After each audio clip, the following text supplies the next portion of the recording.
हम इस वक्त देख रहे हैं एजेंडा में बातचीत कर रहे हैं आरटीआई को लेकर, और आरटीआई को लेकर जिस तरीके से राजनीतिक दलों का रवैया है उन पर सवाल खड़े कर रहे हैं। हमारा एजेंडा बिल्कुल साफ है, राजनीतिक दल पारदर्शिता दिखाए। बात करने के हमारे साथ है बीजेपी के नेता सुधांशु त्रिवेदी, कांग्रेस के अखिलेश प्रताप सिंह, बीजेडी की जय पांडा, बेंगलोर से आरटीआई एक्टिविस्ट निखिल डे और मुंबई से पूर्व सूचना आयुक्त शैलेश गांधी हमारे साथ है।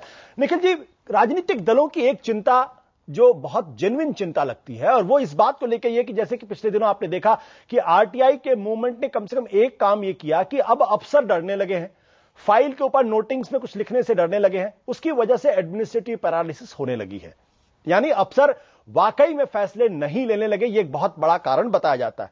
जो राजनीतिक दल है उनका आधा काम तो सच पे चलता है और ज्यादा काम झूठ पे चलता है, क्योंकि वो इनफॉर्मल स्ट्रक्चर, बहुत सारे लोगों को उनको पब्लिकली डील करना पड़ा, वो जीवंत और वाइब्रेंट संगठन है। तो अगर आरटीआई उनके दायरे में आ जाएगा तो बहुत सारे काम राजनीतिक दलों को, पॉलिटिकल पैरालिसिस की स्थिति पैदा हो सकती है। निखिल,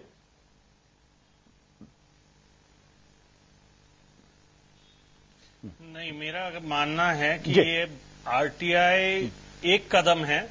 हमें सरकारी ढांचे में भी हम बदलाव ला रहे हैं और वहां अकाउंटेबिलिटी लाएंगे तो हम देखेंगे कि लोगों को निर्णय भी लेने पड़ेंगे, उससे भी नहीं छिप सकते हैं। और वैसे ही राजनीतिक दल यदि पारदर्शी हो तो ज्यादा उनमें एक ताकत आएगी। वो बहुत, हम नहीं चाहते हैं कि कमजोर बने राजनीतिक दल, हम चाहते हैं कि पारदर्शी और जवाबदेही हो।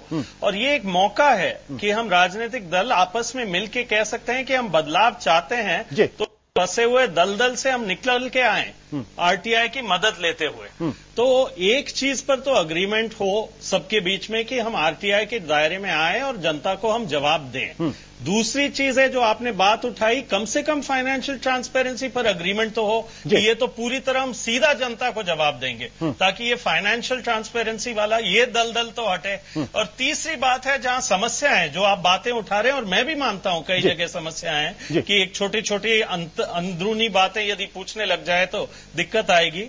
तो वहां उसके बारे में सोचा जाए, क्योंकि आरटीआई एक्ट में बहुत जगह है, हो सकता है कहीं रूल्स में संशोधन करें, हो सकता है उसके बारे में पूरी तरीके से चर्चा करें, तो वो एक मौका है। और जैसे जय पांडा जी ने कहा है कि कुछ नए सिस्टम्स के बारे में एक मौका है, पूरा हम एक पॉलिटिकल रिफॉर्म लाने के लिए कि वास्तव में हमारे ये पूरे राजनीतिक ढांचे को ठीक से चलाने के लिए इस समय एक बहस करें, चर्चा करें, जहां ठीक नहीं होगा उसके लिए रास्ता निकाला जा सकता है। लेकिन इस तरीके से जैसे इन्होंने किया इससे पहले कि हम आपस में मिलकर बिल्कुल इससे अलग हो जाएंगे, वो नहीं हो।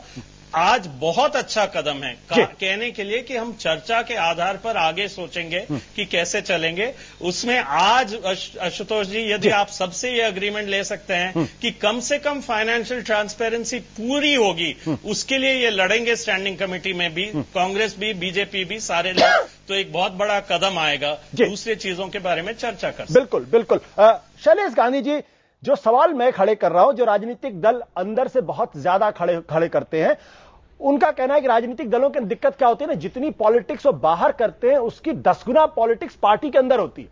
अगर आप किसी एक कॉन्स्टिट्यूएंसी में एक कैंडिडेट खड़ा करेंगे तो उस कैंडिडेट को गिराने के लिए 75 लोग खड़े हो जाते हैं, उसके खिलाफ तमाम तरीके के संदेह के बादल खड़े हो जाएंगे, शिकायतों का अंबार लग जाएगा और इतनी आरटीआई लग जाएगी कि बेचारा वो कैंडिडेट तो क्या पार्टी जवाब देते देते थक जाएगी। यह भी एक गंभीर संकट है।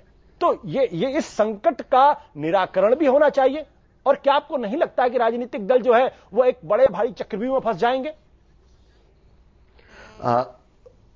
राजनीतिक दल जो हैं वो तो काफी तगड़े हैं जी, ज्यादातर, मतलब जो नेशनल पार्टीज हैं वो तो काफी तगड़े हैं। छोटे छोटे एनजीओज और छोटे छोटे स्कूल, एडेड स्कूल्स सूचना के अधिकार के तहत आते हैं और जवाब देते हैं, और जनता कोई उन्हें पैरालाइज नहीं कर रही है। जब ये कानून आया तो मुझे याद है लेफ्टिनेंट जनरल आर्मी के कहते थे कि यार हम तो बर्बाद हो जाएंगे, हम देश का संरक्षण कैसे करेंगे, मगर ऐसा कुछ नहीं हुआ है। पुलिस कहती थी कि हम काम नहीं कर पाएंगे। तो ये तो डर जो है वो छोटे बच्चे को जैसे पहले दिन स्कूल जाने से वो डरता है, घबराता है, वही डर इनका है, वो ज्यादा अहमियत नहीं है। मगर मैं ये अपील कर रहा हूं कि ये सूचना के अधिकार के जरिए आज राजनीतिक दलों पे विश्वास नहीं है जनता का, उन्हें बिल्कुल इनमें कोई फेथ नहीं है। वो लाना बहुत जरूरी है लोकशाही के लिए, उसके बिना लोकशाही चल नहीं सकती, पल नहीं सकती है। और मैं समझता हूं जय पांडा जैसे जो यंगर नेता हैं वो समझ रहे हैं इस बात को कि आज से 10 साल के बाद हम बेटर राजनीतिक पार्टी चाहते हैं, हम बेटर देश चाहते हैं। अगर वो नहीं चाहते हैं तो कोई बात नहीं, मत पारदर्शिता बताइए, पारदर्शी बता के, जनता को जवाबदेही बता के वो खुद की पार्टीज को और देश के लिए एक बहुत बड़ा भविष्य सोच रहे हैं। बिल्कुल। अखिलेश जी, सवाल यहां पे खड़ा हुआ, क्या राजनीतिक दलों को अब अंदर से मॉडर्न बनना होगा? सीरियस पॉलिटिकल रिफॉर्म की जरूरत है। और अगर जनता ये डिमांड कर रही है, क्योंकि यही जनता आपको चुनकर संसद के अंदर और विधानसभा में भेजती है, अगर उसकी इच्छा यह है कि आप लोग बताइए आपके अंदर क्या होता है, तो उससे डरने की जरूरत क्या है? वक्त आ गया है बदलने का, क्यों नहीं बदला जाए? क्यों नहीं राजनीतिक पार्टियों अंदर से पूरी तरीके से ट्रांसपेरेंट हो जाए?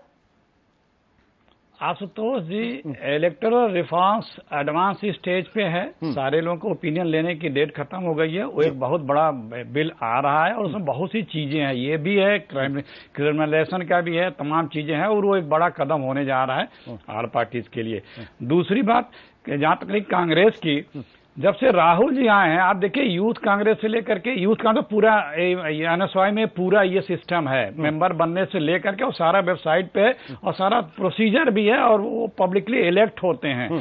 यहां तक लोग कहते हैं कि पासपोर्ट बनवाना आसान है, यूथ कांग्रेस में मेंबर बनना उससे भी टफ है, क्योंकि उसमें सारे ओरिजिनल सर्टिफिकेट आपके लगते हैं और वो बड़ा ट्रांसपेरेंट सा सिलेक्शन होता है, किस पदों पे, संगठन के पदों पर कैसे आप आ रहे हैं। या तो ये भी बता दीजिए ना, कैंडिडेट का सिलेक्शन हम लोग अपना भी काफी चेंज कर रहे हैं पब्लिक को और पार्टी के अंदर ट्रांसपेरेंट बनाने के लिए, जब से नई जनरेशन राहुल जी के नेतृत्व में आई है।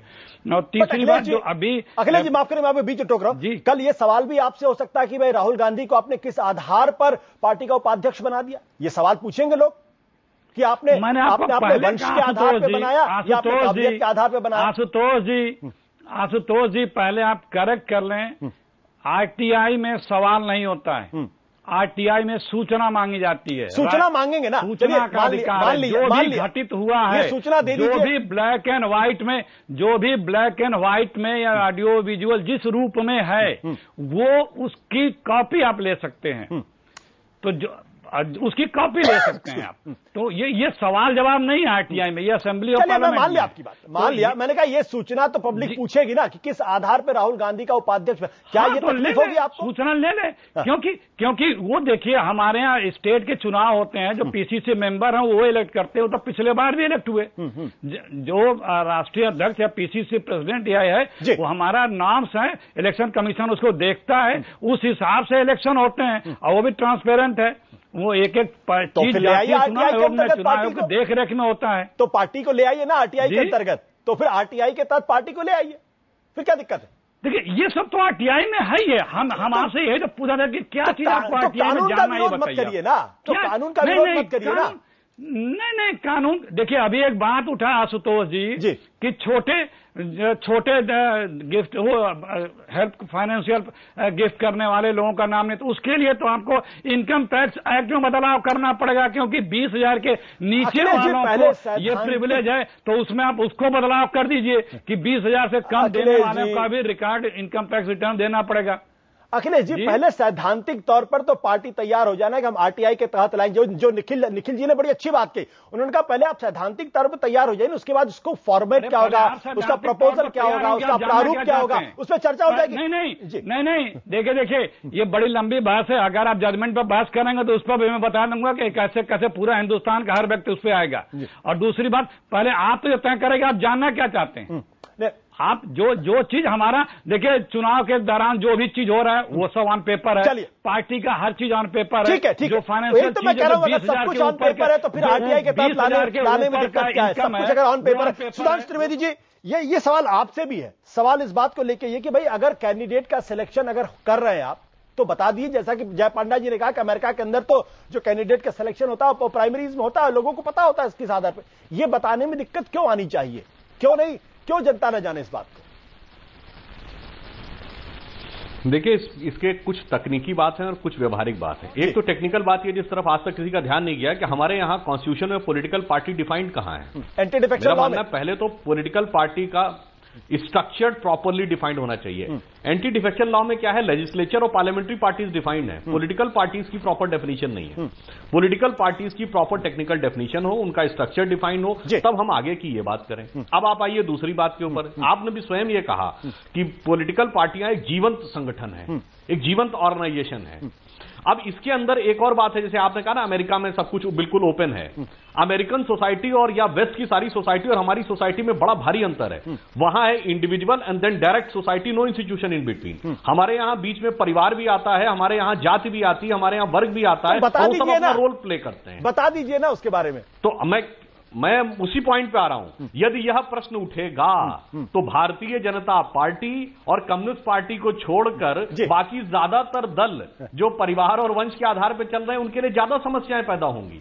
अब मैं आपको एक दूसरा आप दूसरे बिंदु पे आ रहे हैं। आपने कहा कि वित्तीय आधार पर, माफ करिएगा मैं आपको बीच में टोक रहा हूं क्योंकि मैं आपको जानता हूं, आप बड़े माहिर हैं चीजों को स्पिन देने के लिए, और आपने बड़े करीने से पूरे मामले को स्पिन दे दिया जिसका जवाब ना तो अखिलेश जी के पास होगा ना जय पांडा जी के पास हो। लेकिन फिर भी चूंकि हमारी मजबूरी होती है ब्रेक लेना और कार्यक्रम को यहीं खत्म करना। बड़ी अच्छी बातचीत हो रही थी कि बहुत बहुत शुक्रिया हमारे तमाम मेहमानों का, और माफी के साथ कि हम इस बातचीत को आगे नहीं बढ़ा पाए। वक्त एक छोटे से ब्रेक का, लेकिन ब्रेक पर जाने के पहले हम अपने दर्शकों को बता दें कि हमने एक छोटा सा सवाल अपने दर्शकों से पूछा था, और सवाल इस बात को लेकर यह था